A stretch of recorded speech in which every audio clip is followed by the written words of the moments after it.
On ne construit pas des structures métalliques pour les guerres de demain. On construit les hasards de la vie. On ne conçoit pas les vêtements d'aujourd'hui. On conçoit la liberté d'être soi. On ne distille pas des parfums. On distille des coups de foudre. On n'imagine pas l'avion de demain. On imagine des aventures à l'infini. On ne développe pas des biothérapies innovantes. On développe la fureur de vivre. Avec l'industrie, on a un avenir à fabriquer. Merci de nous rejoindre sur le stream. Le site internet du CIAN vous donne l'opportunité de voir cette nocturne en direct et de voir ce qui se passe ici, dans ce salon CIAN en nocturne, où on essaye de répondre à cette question, c'est quoi l'industrie de demain? Et pour y répondre, eh bien, demain c'est là, voilà, TBS avec nous, Théo et Ulysse. Donc, ils ont une junior entreprise à TBS, ils m'ont raconté ça, c'est-à-dire qu'eux, ils travaillent déjà dans TBS, ils ont déjà une entreprise qui vend des services à des clients comme EDF, donc bravo à vous, félicitations. En face, Anne Pic-Rouxelin, Gersipal et Fibois, bonsoir, bienvenue. La recherche de profit et l'éthique, est-ce que tout ça, c'est compatible? A priori, pas tant que ça. Mais vous allez répondre à cette question, vous avez 10 minutes. On démarre avec TBS. Bon, tout d'abord, merci pour l'invitation. On est très heureux avec Ulysse d'être ici pour représenter TBS et également notre junior entreprise.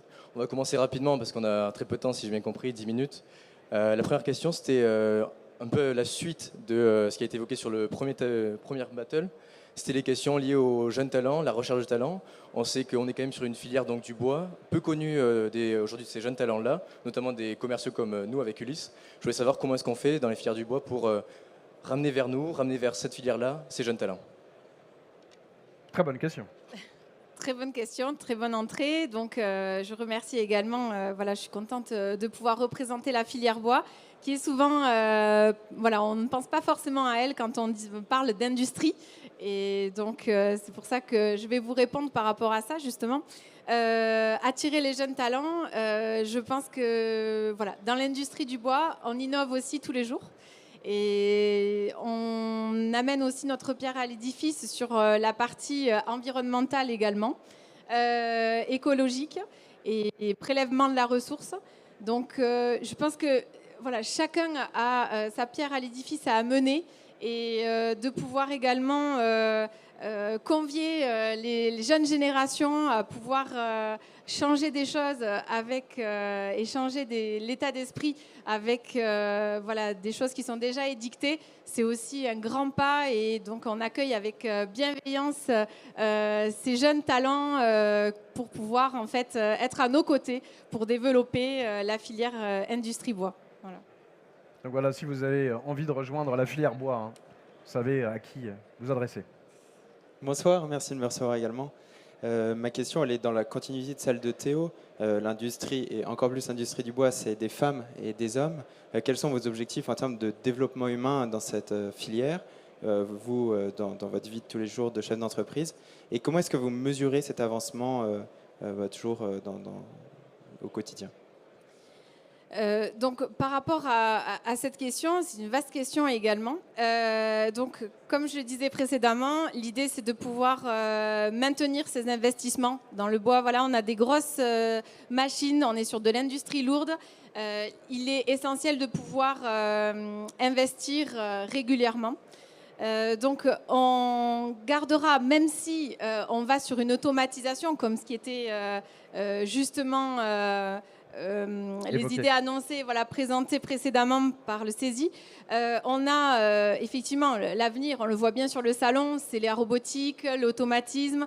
Mais dans nos métiers, en fait, cette partie-là va venir compenser et va venir augmenter l'ergonomie sur les postes de travail sans justement, tout en mettant au cœur de nos process industriels les hommes et les femmes. Voilà. C'est hyper important de pouvoir avoir cette pensée-là. Les femmes et les hommes sont au cœur du process et en rien l'automatisme va venir en fait les remplacer. On aura toujours besoin de l'œil humain pour la qualité, pour pouvoir intervenir. n'oublions pas, on travaille une matière qui est vivante. Il est indispensable d'être là au quotidien. On parlait voilà, de la compatibilité ou pas du télétravail dans certains métiers. Et il est voilà, un challenge quotidien, comme je vous disais précédemment, de pouvoir travailler cette matière et d'avoir l'honneur de travailler cette matière. Les garçons. Oui, tout à l'heure on parlait, vous le disiez, de télétravail, mais on parle aussi d'automatisation. Aujourd'hui, chez Gersipal, vous êtes un petit peu reconnu pour vos processus normalement sur la chaîne de production. Vous avez réussi à automatiser pas mal de processus. Comment est-ce qu'on arrive à coupler avec l'automatisation performance, mais également l'espace humain et bien-être au travail avec l'enjeu des ressources humaines globalement? L'idée, c'est de pouvoir, je pense, mettre aussi, élever les consciences et pouvoir faire prendre la part de l'action de chacun au quotidien pour pouvoir avoir en fait un point de vue plutôt global sur justement la place voilà, des collaborateurs dans nos structures, bien qu'il y ait une automatisation. On fait appel à des prises de conscience aussi sur le côté prélèvement raisonné. On ne va pas prélever plus que prévu de matière. On va pouvoir sensibiliser aussi, et c'est ce que les personnes aussi recherchent, un sens dans le travail. C'est-à-dire qu'au niveau du sciage, en tant que scieur, on va voilà, privilégier de tirer la quintessence du produit parce qu'on a, voilà, comme je disais tout à l'heure, on a la chance de pouvoir utiliser un produit qui est vivant et donc il faut pouvoir remettre la hiérarchie des usages dans son ensemble au niveau de cette, voilà, tout ce processus. Et je pense que c'est comme ça qu'on peut aussi amener à la fois l'automatisme pour pouvoir être encore plus précis dans cette phase de recherche de rendement matière pour tirer le maximum de matière pour en faire notre produit et justement limiter les pertes qu'il peut y avoir. Mais parallèlement, on peut également voilà, prendre aussi nos produits connexes parce que dans l'industrie du bois, il n'y a pas de déchets. Tout se recycle, on en a parlé précédemment. Donc ça repart en fait dans... voilà, nos produits connexes peuvent repartir comme matière première pour d'autres industries sur une chaîne où il y a plein d'acteurs différents. Et je pense que c'est là aussi que tout prend son sens, d'avoir aussi un sens voilà, de faire les choses correctement et d'essayer de tendre vers une sécurisation de la matière et également une optimisation complète. Allez, vous avez encore le droit à une question si Anne est rapide. Bon, parfait. Peut-être deux. Donc allez-y. Alors on a un peu triché en coulisses puisqu'on a échangé et vous me disiez que dans votre entreprise, vous ne trempez pas le bois et donc il n'y a pas de traitement chimique. Donc il y a vraiment un respect fort de la matière vivante et ça se ressent dans votre discours. Est-ce que pour vous c'est vraiment capital aujourd'hui dans l'industrie du bois de limiter son impact écologique? Est-ce que ça se ressent au travers de vos collaborateurs? Est-ce que ça génère de la motivation? Alors, je dirais effectivement que nous avons mis en place, voilà, enfin, on a certaines stratégies et lignes directrices voilà, morales que l'on a pour la gestion de notre entreprise. Notamment, effectivement, on se refuse à pouvoir traiter en fait, dans des bains nos colis sortis Syrie.